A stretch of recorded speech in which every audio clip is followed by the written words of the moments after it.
Good evening, Dolphins fans. Welcome to another episode of On the FinSide with Kat and Paul.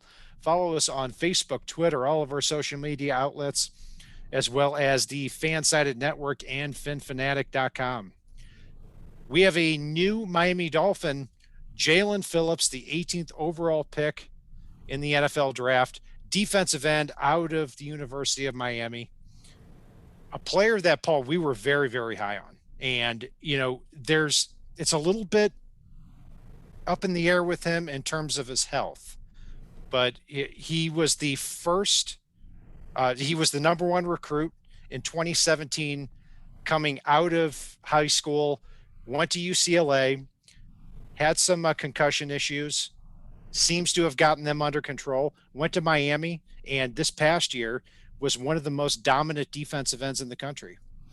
He was, and he's had some really goofy things happen, including I think he got hit by a car on a scooter one year. Like it's just freaking like it's crazy. I mean, if he can stay healthy though, he is a steal at pick 18 overall. It's a little bit of a gamble, but again, it's you're gambling on somebody that if he didn't have all those concussions, the ankle injury, the wrist injury in college, he would probably be a top six pick in the draft easily without question. And we had him up in that territory too. I mean, he was number 8th overall heading into this draft on my board, number 7 on yours. And when I look at the rest of this edge class, it's a good class, it's an interesting class, but I don't see a lot of star potential in this class either. I mean, there is no Myles Garrett, there's no Jadeveon Clowney, as we've seen here. But if Jaelen Phillips were healthy, and that's the risk the Dolphins are taking, he could have been, not necessarily, a number one overall pick like Clowney or the third overall pick like Joey Bosa, but he could have been, like you said, a top 5, top 6 pick. Yeah, and three overall wouldn't have been outside the realm of possibility in a draft that didn't feature so many quarterback needy teams and five potential top five pick quarterbacks. You know, and it's funny too because being on the presser with him, he seemed so excited to be back in Miami after leaving the U. Even though he just barely moved back across country to LA, and as he put it in that presser, LA was the city that made him. Miami was the city that saved him, and he feels like he owes a lot to that city. And he seemed very genuine with that, which I like the fact that Miami got two guys that seem to just love football, want to be here, and really just want to go out and play the game and play it right, play it well, and play it hard. That's a huge thing with Brian Flores. It's a huge thing with Chris Greer and Reggie McKenzie. And that type of thing is infectious on a football team. And overall, it seems like the draft nicks before the NFL draft even took place. I mean, everyone had him in the first round, even with the concussion issues. And that says a lot in that, this is somebody with a high amount of talent at 6'5", 260 pounds, ran in the mid 4.5s, credible vertical leap, you know, 3-cone drill, everything. He showed the athleticism, but was the power on tape too. I compare him to a not quite as big or strong version of Joey Bosa at the edge position. And the Dolphins really hit the lottery last year when they signed Emmanuel Ogbah free agency. Now they've got two very big power forward type of defensive ends who are able to dictate the matchups that the Dolphins have on the defensive side of the ball. They do, and the cool thing here is he's not stepping into a scenario where he's got to walk in day one and be the guy. Um, it's given the way Miami's defense is built, he can truly develop and come along. And I'm curious to see what Josh Boyer can get out of him in this positionless defense, as I indicated on our live show, because he's got the athleticism that you can occasionally have him get up and move around in that amoeba psycho defense. You can move him to a position where he can rush from the inside or come from the outside, or if you can drop Christian Wilkins in coverage, imagine what you can do with him dropping in coverage. So Sure. there are some exciting ways that they can utilize him in this flexible defense that can be very positionless. And I think he adds a lot of physicality to the Dolphins defensive front too, because not only is he a refined pass rusher, which I can't say for a lot of edge players in this draft, he has refined pass rush moves. He can win to the outside, he can win to the inside, he can play through the offensive tackle. He also has the athleticism too to take on more responsibilities if a quarterback throws a pass to running back out on the flat. So the big thing is the concussion issues. I mean, that really to me is one of the only problems here with Jaelen Phillips. If it's if he overcomes that problem, I think the Dolphins have a major steal here at 18 overall.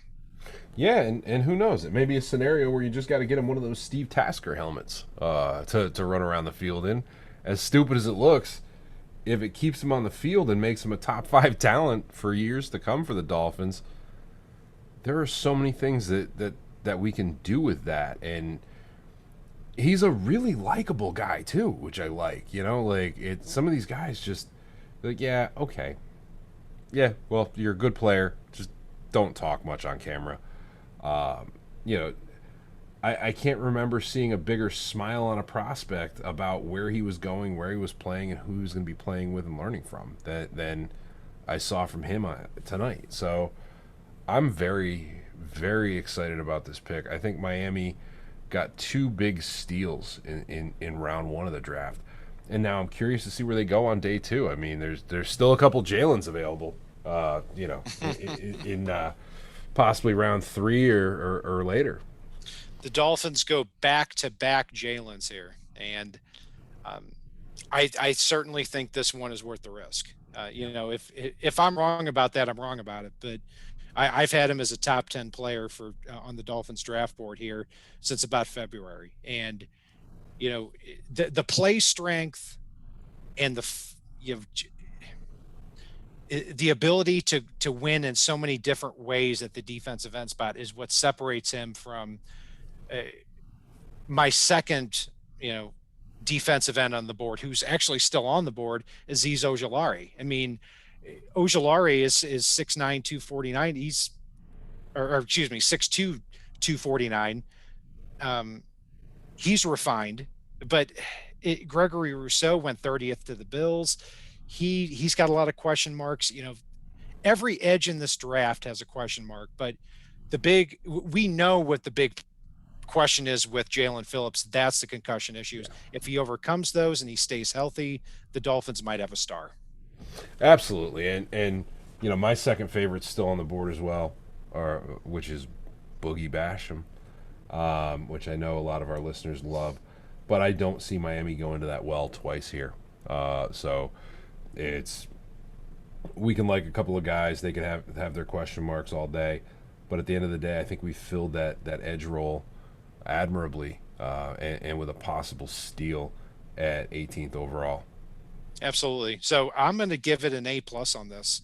I mean, it's worth the risk. And for somebody that I had 8th overall on my Dolphins board, I'm pleased. And I know you probably are because you've got him even higher at 7th overall. I mean, I am. I'm going to give it an A. I'm going to save the A+ designations for something special, if it happens.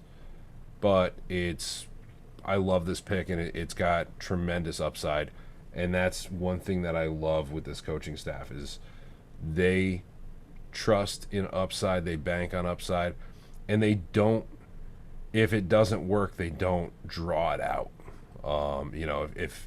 If the concussion issues resurface, we're not going to be talking about it in year 7 with this guy. Where okay, well, we gave him another year to figure it out and this and that. No, I mean, you look at the way that they moved on from Eric Flowers. You look at the way they moved on from Kyle Van Noy. It's they're getting a little bit of that Patriots ruthlessness with players, but in a way that makes sense and doesn't deter other players from coming here. I really like the way this front office is working with this team. Yeah, at the end of day one now, the Dolphins have, to me, the number one edge player in the draft, as well as the fastest offensive player in the draft, and that's that's a great day one. All the Jalen's, Yeah, I mean, yeah, I mean, or 50% of the Jalen's that are draftable. if yeah, I'm not going to lie, I would have taken Kyle Pitts or Jamar Chase at 6 over Jalen Waddle, but still overall a really good day. And now you look at day two, and you still have a lot of really talented players too. Javonte Williams, running back, Trayvon Morg, and we'll get into more of that here tomorrow when we preview the top day two prospects for the Dolphins. And that's going to do it for a breakdown of defensive end Jaelen Phillips from the University of Miami, drafted 18th overall. You can follow Paul and I on Facebook, Twitter, all of our social media outlets, as well as the FinFanatic website, as well as fansided.com. And if it's not on the right side and it's not on the side, it is on the fin side.